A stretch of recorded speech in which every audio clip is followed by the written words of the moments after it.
굽이굽이 흐르는 강물을 가만히 바라본 적이 있습니다. 산골짜기에서 시작된 맑은 물줄기도 있고 들판을 지나며 흙을 머금은 탁한 물줄기도 있습니다.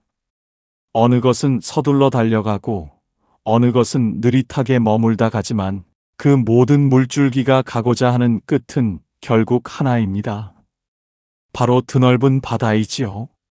우리네 삶도 이와 참 많이 닮아 있습니다. 수십 년을 함께 산 배우자와 여전히 입맛이 달라 투닥거리고 내 몸 빌려 태어난 자식인데도 속마음을 알 길 없어 서운함이 쌓이곤 합니다. 세상은 갈수록 옳고 그름을 칼로 베듯 나누려 하고 내 생각과 조금만 다르면 등을 돌리는 일이 허다합니다. 하지만 부처님께서는 일찍이 말씀하셨습니다. 높은 산에서 내려다보면 굽이진 길도 결국 하나의 길이며 만 가지 꽃이 저마다의 색깔을 뽐내도 그것이 모여 비로소 아름다운 봄 동산을 이룬다고 말입니다. 오늘 우리는 서로의 다름을 녹여 커다란 하나로 만드는 지혜에 대해 함께 마음을 나누어 보고자 합니다. 우리가 살아가는 세상은 마치 수만 개의 거울이 서로를 비추는 방과 같습니다. 내가 보는 거울 속의 세상과 옆 사람이 보는 거울 속의 세상은 빛이 들어오는 각도에 따라 전혀 다르게 보일 수밖에 없습니다. 그런데 우리는 자꾸만 내 거울에 비친 모습만이 진짜라고 우기며 남의 거울을 깨뜨리려 합니다. 원효 성사께서는 이를 안타깝게 여기시어 화쟁의 가르침을 전하셨습니다. 화쟁이란 단순히 싸움을 말리는 것이 아닙니다. 서로 다른 주장이 가진 나름의 이유를 인정하고 그것들을 더 높은 곳에서 바라보며 하나의 진리로 엮어내는 거대한 용광로와 같은 마음입니다. 쇠붙이와 구리가 뜨거운 불 속에서 녹아 새로운 종으로 태어나듯 우리의 고집과 편견을 내려놓을 때 비로소 진정한 평온이 찾아옵니다. 금강경에 이르기를 무릇 형상이 있는 것은 모두 다 허망하니 만약 모든 형상을 형상이 아닌 것으로 본다면 곧 열애를 보리라 하셨느니라. 우리가 남과 다투는 이유는 상대방이 보여주는 겉모습과 말 한마디라는 형상에 매달리기 때문입니다. 저 사람은 왜 저렇게 무례할까? 왜 저렇게 고집이 셀까? 하는 생각은 모두 내가 만들어낸 기준이라는 안경을 통해 본 허상일 뿐입니다. 그 허상을 걷어내고 상대방의 내면에 깃든 맑은 성품을 바라볼 수 있다면 다름은 더 이상 싸움의 원인이 되지 않습니다. 오히려 서로의 빈 곳을 채워주는 귀한 인연임을 깨닫게 됩니다. 나이가 들수록 마음의 문이 넓어지기보다 오히려 좁은 골목길처럼 변할 때가 있습니다. 내가 살아온 세월이 훈장처럼 느껴져 자꾸만 가르치려 들고 내 경험만이 정답인 양 고집하게 됩니다. 특히 가장 가까운 가족 사이에서 이런 갈등은 깊은 상처를 남깁니다. 자식 세대의 가치관이 도무지 이해되지 않아 혀를 차기도 하고 친구와의 대화에서 사소한 정치적 견해 차이로 오랜 우정에 금이 가기도 합니다. 하지만 가만히 생각해보면 그 모든 다툼은 결국 나라는 감옥 안에 갇혀 있기 때문에 일어나는 일입니다. 창문을 열어야 바깥 풍경이 보이듯 마음의 창을 활짝 열어보십시오. 상대방의 거친 말 속에 숨겨진 외로움을 보고 자식의 반항 섞인 말투 뒤에 있는 인정받고 싶은 욕구를 읽어낼 수 있다면 세상에 미워할 사람은 아무도 없습니다. 부처님께서 기원정사에 계실 때의 일입니다. 여러 제자가 모여 세상의 진리에 대해 논쟁을 벌이고 있었습니다. 어떤 이는 이것이 맞다 하고 어떤 이는 저것이 맞다 하며 목소리를 높였습니다. 그때 부처님께서는 소경들이 코끼리를 만지는 비유를 들어 말씀하셨습니다. 상아를 만진 이는 코끼리가 무와 같다고 하고 귀를 만진 이는 곡식 까부르는 키와 같다고 하며 다리를 만진 이는 절구통 같다고 하느니라. 저마다 자기가 만진 것이 맞다고 다투지만 사실 그들은 모두 코끼리의 일부분을 말하고 있는 것이니라. 이처럼 우리가 옳다고 믿는 것들도 어쩌면 거대한 진리의 아주 작은 조각일지도 모릅니다. 내가 틀렸을 수도 있다는 겸손함, 그리고 상대방도 나름의 진실을 쥐고 있다는 존중이 있을 때 우리는 비로소 화쟁의 길로 들어설 수 있습니다. 화쟁은 무조건 참는 것이 아닙니다. 억지로 맞추려 애쓰는 것도 아닙니다. 그저 흐르는 물처럼 유연해지는 연습입니다. 바위가 있으면 돌아가고 웅덩이가 있으면 채우고 가는 물은 결코 다투지 않습니다. 물은 네모난 그릇에 담기면 네모가 되고 동그란 그릇에 담기면 동그라미가 되지만 그 본질인 물의 성질은 결코 변하지 않습니다. 우리도 세상의 풍파 속에서 때로는 이 모양으로, 때로는 저 모양으로 살아가지만 우리 마음 깊은 곳에 깃든 맑은 본성은 하나입니다. 법성계에 이르기를 하나 안에 모두가 있고 많은 것 안에 하나가 있으니 하나가 곧 모두요 모두가 곧 하나이라 하셨습니다. 그 일심의 자리를 깨닫는다면 너와 나의 구분은 아침 안개처럼 스르르 사라지게 됩니다. 많은 이들이 묻습니다. 도저히 용서할 수 없는 사람, 도저히 이해할 수 없는 행동을 어떻게 품어야 하느냐고 말입니다. 그럴 때면 가만히 자신의 손바닥을 바라보십시오. 엄지손가락과 새끼손가락은 그 모양도 길이도 위치도 완전히 다릅니다. 하지만 이 5손가락이 서로 다르기에 우리는 물건을 쥐고 음식을 먹으며 소중한 일을 어루만질 수 있습니다. 만약 모든 손가락이 엄지손가락처럼 굵고 짧기만 하다면 얼마나 불편하겠습니까? 다름은 틀림이 아니라 풍요로움입니다. 나와 다른 그 사람이 있기에 나의 삶이 완성된다는 사실을 받아들일 때 비로소 마음속의 전쟁은 멈추고 평화가 찾아옵니다. 부처님의 말씀은 언제나 양극단을 경계하라고 하십니다. 유마경에는 이런 대목이 있습니다. 중생이 아픔으로 나도 아프다. 이것은 너와 내가 둘이 아니라는 불의의 가르침이니라. 검은고 줄이 너무 팽팽하면 끊어지고 너무 느슨하면 소리가 나지 않듯이 우리의 마음도 어느 한쪽에 치우치지 않는 중도의 길을 걸어야 합니다. 내 생각만이 옳다는 집착은 팽팽한 줄과 같아서 결국 자신을 상처 입힙니다. 반대로 아무런 주관 없이 휩쓸리는 것은 느슨한 줄과 같아 인생의 아름다운 곡조를 만들어내지 못합니다. 화쟁은 이 두 극단을 아울러 가장 조화로운 소리를 찾아가는 여정입니다. 서로 다른 악기들이 모여 오케스트라의 장엄한 교향곡을 만들어내듯 우리 각자의 삶이 조화를 이룰 때 비로소 극락은 지금 이 자리에서 펼쳐집니다. 나이가 든다는 것은 세상을 더 많이 포용할 수 있는 큰 바다가 되어가는 과정이어야 합니다. 젊은 시절에는 작은 돌멩이 하나에도 물보라를 일으키며 요동쳤지만 이제는 어떤 오물이 들어와도 묵묵히 받아들여 스스로 정화하는 바다의 넉넉함을 배워야 합니다. 바다는 결코 물줄기의 출신을 묻지 않습니다. 화엄경에 이르기를 마음은 그림을 그리는 화가와 같아서 능히 온갖 세상을 다 그려내느니라 하셨느니라.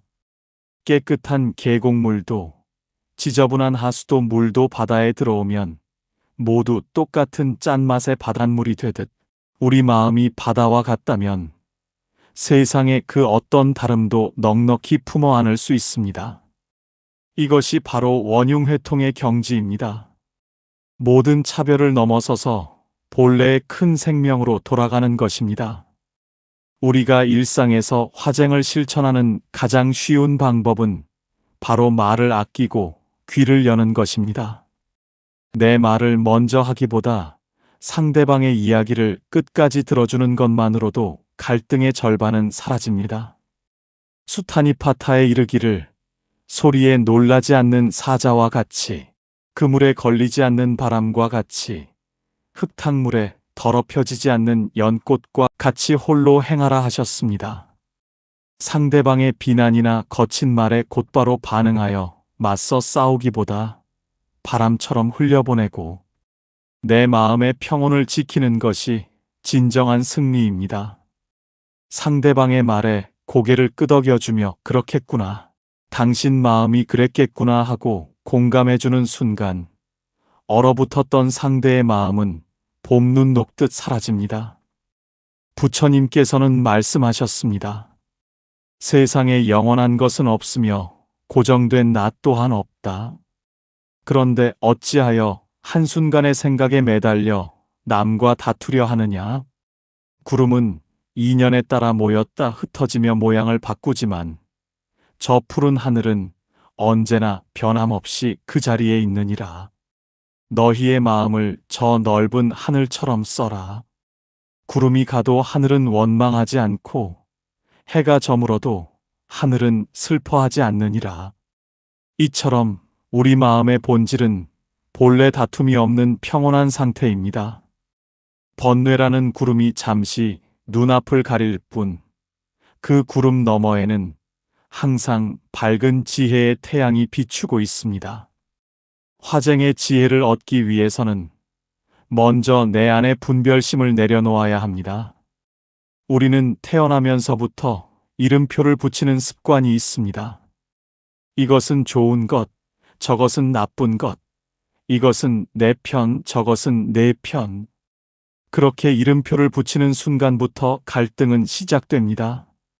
하지만 대승기실론에 이르기를 마음이 생겨남으로 온갖 법이 생겨나고 마음이 사라짐으로 온갖 법이 사라지느니라 하였습니다.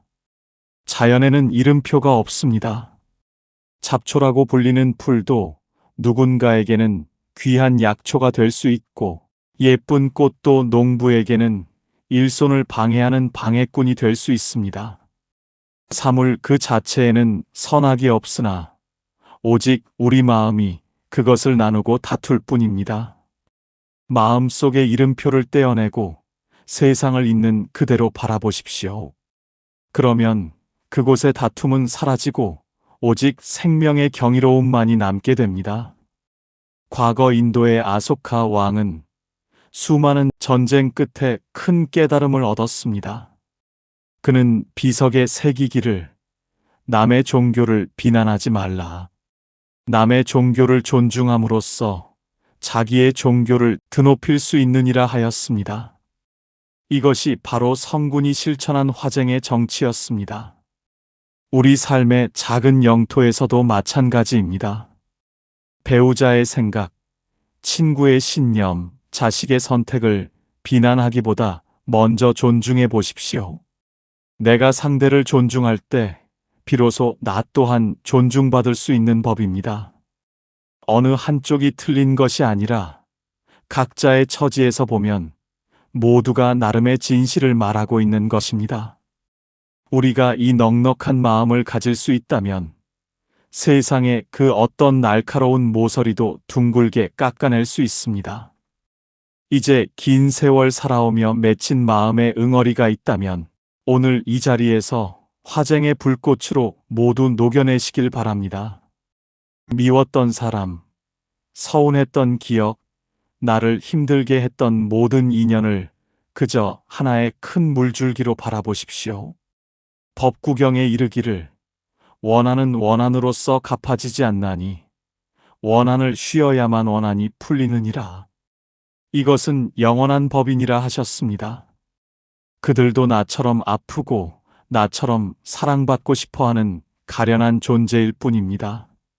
서로의 부족함을 탓하기보다 그 부족함이 서로를 지탱하는 힘이 됨을 깨닫는다면 우리의 남은 생은 더없이 평온하고 풍요로울 것입니다. 세상을 살아가다 보면 나와 결이 맞지 않는 사람을 만나는 일이 마치 거친 돌밭을 걷는 것처럼 고통스러울 때가 있습니다. 내 마음은 비단결처럼 부드럽게 대하고 싶은데 상대방의 말 한마디가 가시처럼 돋아나 내 가슴을 찌르면 나도 모르게 날카로운 대응이 나가곤 합니다. 하지만 부처님께서는 차바함경에서 지혜로운 자는 남의 허물을 보지 않으며 남이 했건 안 했건 상관하지 않는다. 오직 자기 자신이 바르게 행하고 있는지 아니면 그릇되게 행하고 있는지만을 살핀다고 하셨습니다. 이 가르침은 화쟁의 시작이 밖을 향한 비난이 아니라 내 안을 들여다보는 성찰에 있음을 일깨워 줍니다. 우리가 누군가와 다투는 이유는 상대가 틀려서가 아니라 내 안에 그 다름을 담아낼 빈 공간이 부족하기 때문입니다.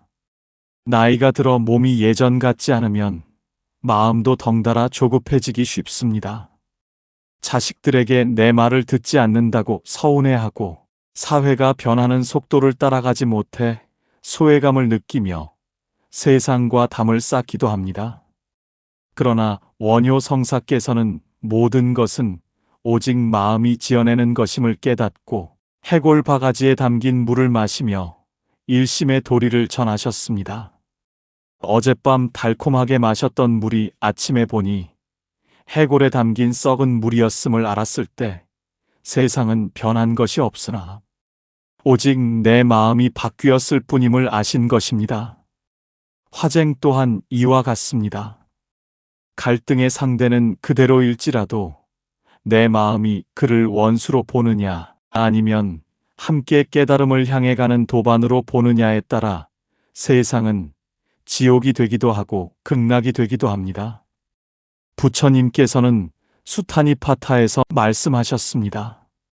마치 어머니가 자기 외아들을 목숨을 다해 지키듯 모든 살아있는 존재에 대해서도 한량없는 자비심을 일으켜야 하느니라. 위로 아래로 옆으로 아무런 장애도 없고 원한도 없으며 저기도 없는 자비심을 온 세상에 펼쳐야 하느니라.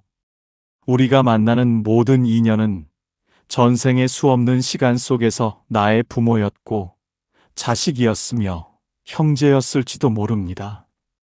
지금 내 눈앞에서 고집을 피우는 그 사람도 언젠가 나를 위해 목숨을 바쳤던 소중한 존재였을 수 있다는 생각을 한다면 어찌 함부로 화를 내고 배척할 수 있겠습니까?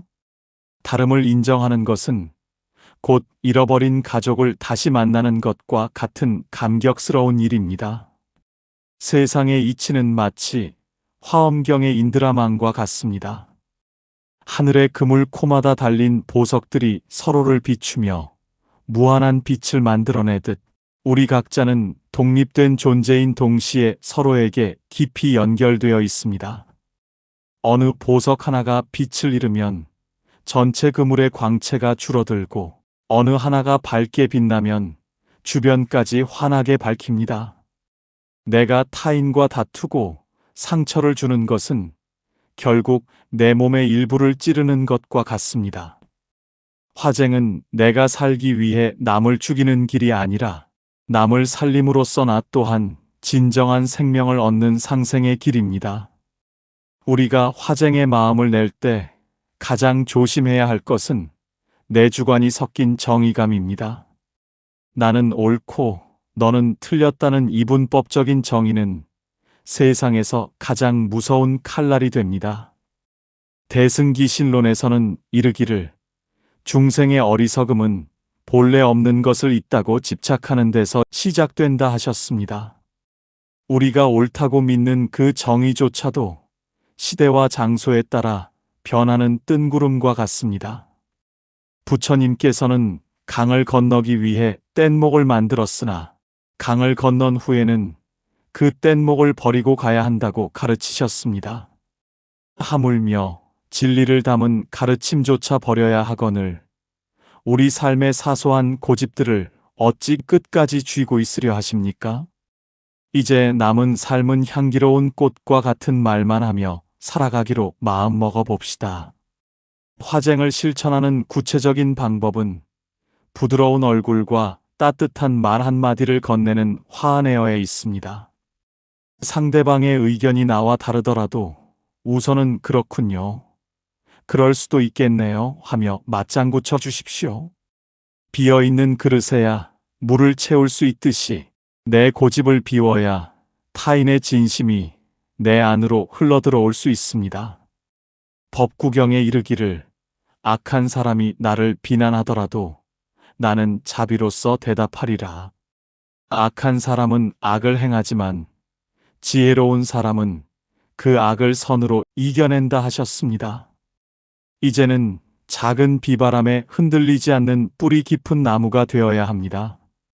어린 자녀나 손주들이 철없는 소리를 해도 허허 웃으며 넘겨줄 수 있는 여유. 나와 생각이 다른 이웃에게 먼저 따뜻한 차 한 잔을 건넬 수 있는 넉넉함이 바로 원효 대사가 꿈꾸던 화쟁의 세상입니다. 우리의 인생은 짧고도 깁니다. 그 소중한 시간 속에서 미움과 갈등으로 마음을 소모하기에는 삶이 너무나 아깝습니다. 부처님께서는 열반에 드시기 전 마지막으로 말씀하셨습니다. 제자들이여, 모든 것은 변하나니 게으르지 말고 부지런히 정진하라. 여기서 정진이란 단순히 명상을 하는 것만이 아닙니다. 매 순간 깨어 있어 내 마음 속에 돋아나는 미움의 싹을 잘라내고 그 자리에 이해와 사랑의 씨앗을 심는 과정입니다. 나와 타인을 나누지 않는 일심의 바다에 몸을 맡기고 유유히 흐르는 강물처럼 평화롭게 살아가시길 바랍니다. 오늘 우리가 나눈 화쟁의 지혜가 여러분의 고단한 마음을 어루만져 드렸기를 바랍니다. 거친 파도가 지나간 자리에 고요한 수면이 남듯 갈등이 휩쓸고 간 자리에도 부처님의 자비가 깃들어 평온한 일상이 회복되길 간절히 발언합니다. 여러분은 이미 충분히 훌륭하게 살아오셨고 지금 이 순간에도 더 나은 사람이 되기 위해 노력하고 계십니다. 스스로를 믿고 타인을 믿으며 우리 모두가 하나의 거대한 꽃밭을 이루고 있음을 잊지 마십시오.